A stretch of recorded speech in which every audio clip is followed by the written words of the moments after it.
नमस्कार दोस्तों, मेरा नाम सतीश कुमार। मैं संभव क्लिनिक से आप सभी लोगों का बहुत बहुत स्वागत करता हूं।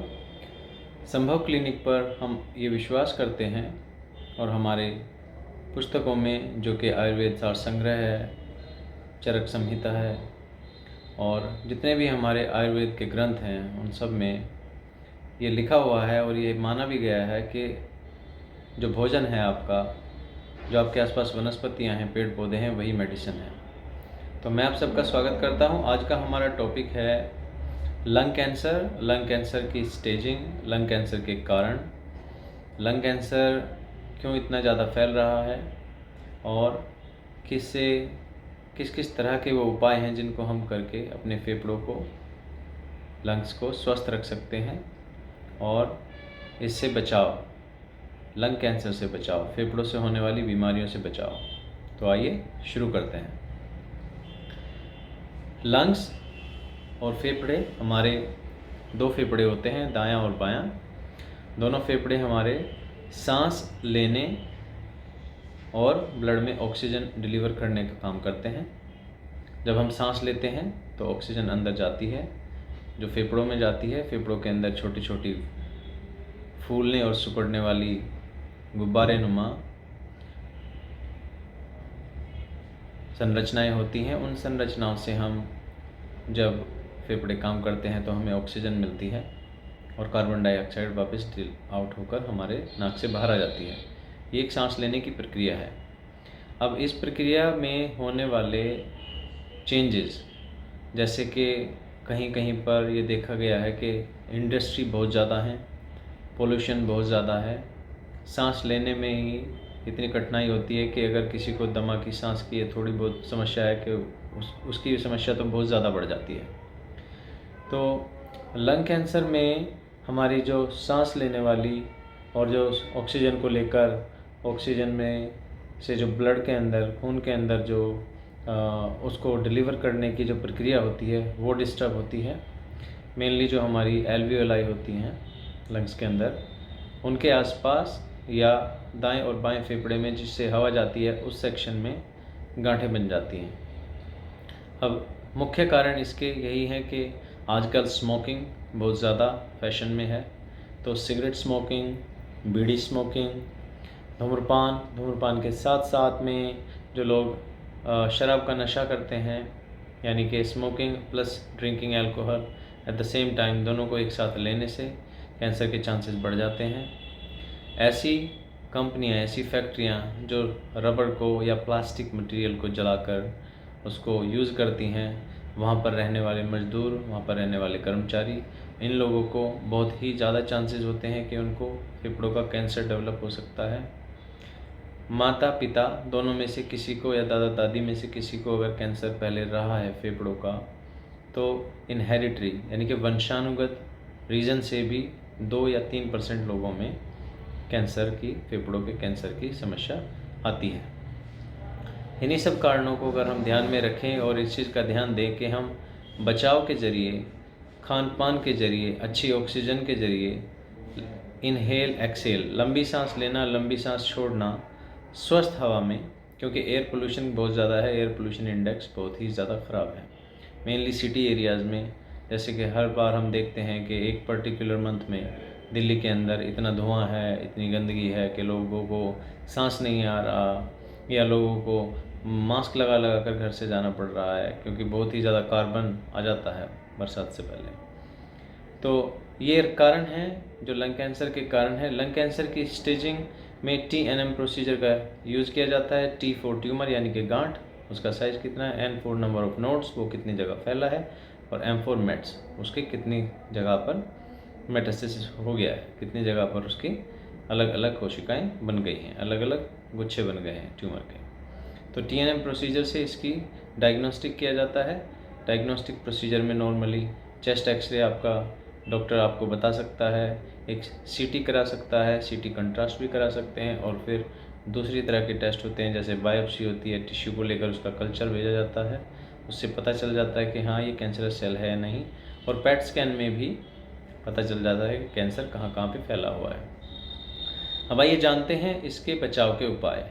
बचाव के उपाय में बचाव में यही कर सकते हैं आप किसी ऐसी जगह रह सकते हैं या किसी ऐसी जगह जा सकते हैं एटलीस्ट सुबह के टाइम जहाँ पर थोड़ी खुली हवा हो, पेड़ पौधे हों, और 10 से 20 मिनट तक, 25 मिनट तक, जितना भी आपको टाइम मिले सुबह मॉर्निंग में जब सूरज निकलता है 7 से 8 के बीच में, ताकि आपको सन बाथ भी हो जाए, सूर्य स्नान भी हो जाए।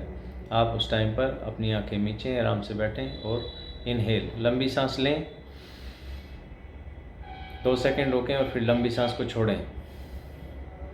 ऐसा आप 15 से 20 मिनट तक कर सकते हैं।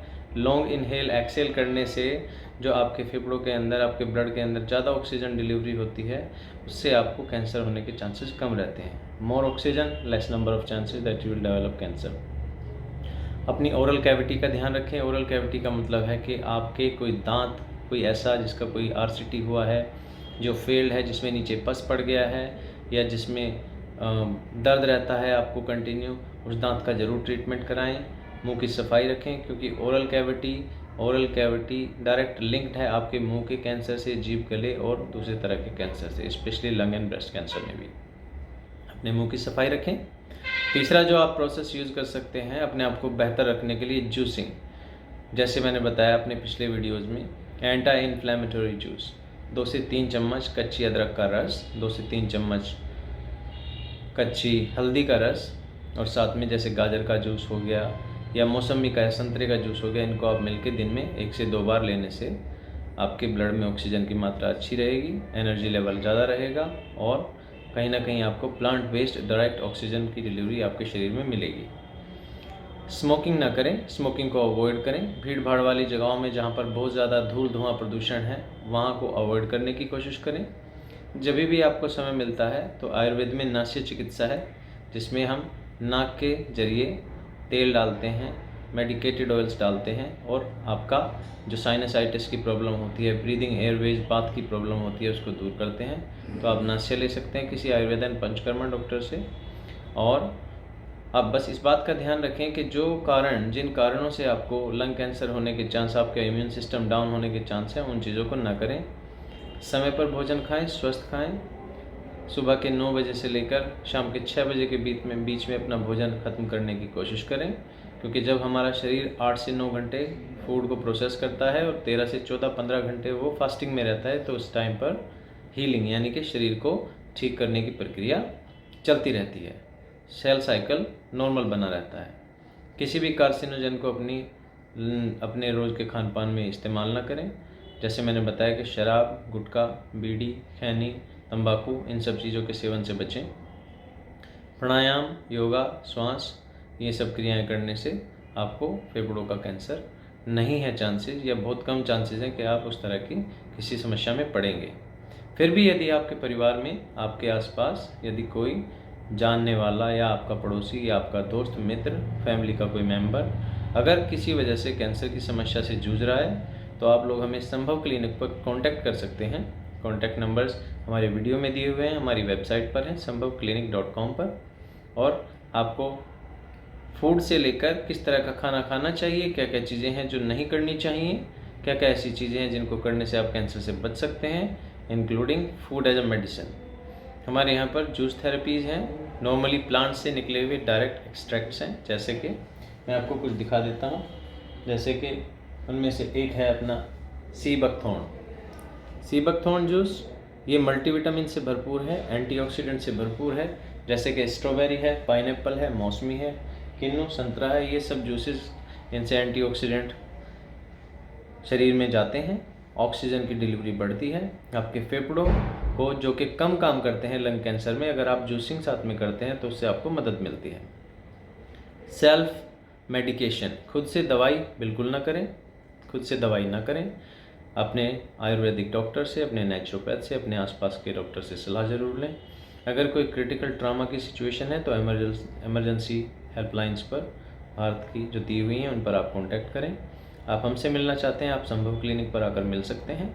आपकी जिस तरह से भी आपके शरीर को स्वस्थ रखने में जो भी हम मदद कर सकते हैं, हम हमारे डॉक्टर्स की टीम के साथ में मिलकर आपका पूरा सहयोग करेंगे। आपका सभी का इस वीडियो को देखने के लिए बहुत बहुत धन्यवाद, और आप इस वीडियो को अपने दोस्तों में शेयर करना ना भूलें।